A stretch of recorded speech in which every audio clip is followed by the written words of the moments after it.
Hello, and welcome to SharkBaby, where we present hard-hitting news that's more out of left field than... Me? I don't know sports. Why? I don't know sports. Then why the hell did you get us into this comparison? Because I think we don't do enough sports stuff. Clearly there's a reason for Just say anything, any sports figure, it doesn't matter. Just do it. News that's more out of left field than the junkyard dog. Fucking moron. I'm intrepid newshound Lee Camp. And I'm barely legal reporter Liz Mealy. Hang on to those handrails. And spread your legs. Because here are today's top headlines. First up, Dane Cook admits to faking his torgasm. Yep, comedian and actor Dane Cook has been plagued by fans and media asking questions like, did you, you know. As well as, quote, did you really come? To the University of North Carolina, I mean. If you didn't, it's okay. So Cook finally came forward Monday and stated, quote, okay, I faked my torgasm. The excitement, the happiness, the flailing limbs, the wide eyes, the exhaustion afterward, all faked. No one enjoyed themselves. It was a ruse. I never came. To UNC, I mean. Cook was further dismayed to admit that his movie Employee of the Month was not faked. It was painfully real. Painfully real. Moving on. Iraq to be separated into 7,300,210 smaller countries. The White House says that will create a country for every single man, woman, and child in Iraq. And President Bush plans to mispronounce every goddamn last one of them. There's no word yet on how the military will enforce the borders of each of the 7,300,210,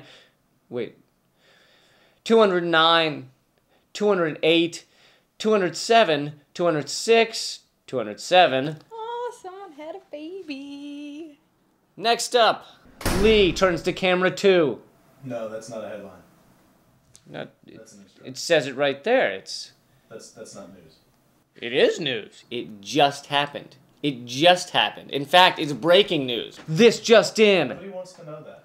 It's a SharkBaby exclusive. No one else is covering which camera Lee Camp turns to. In fact, no other station has the balls. This just in. Moving on.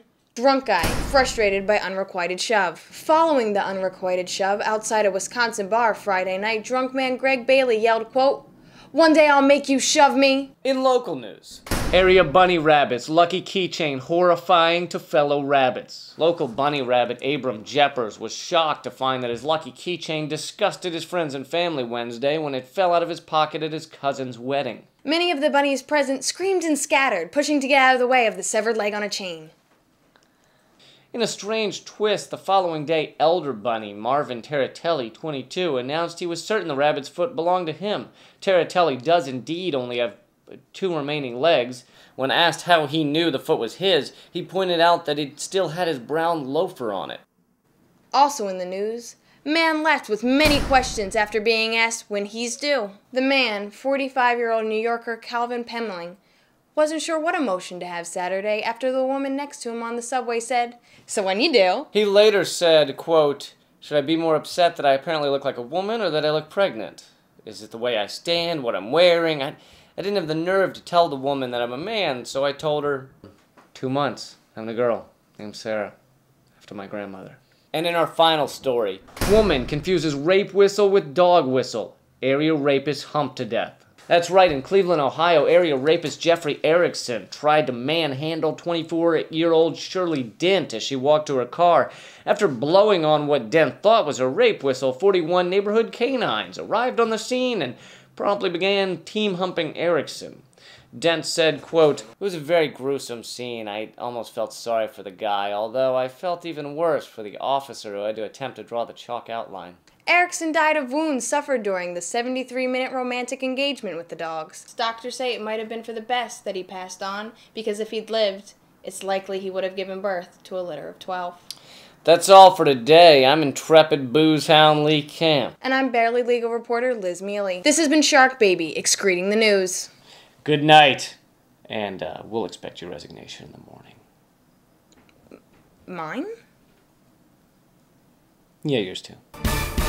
None of the news on SharkBaby is even remotely true. It's completely false. In fact, Lee and Khalees don't even really exist. Please tell friends to check out SharkBaby.com. They can remember the name by picturing a baby chasing down and eating a shark.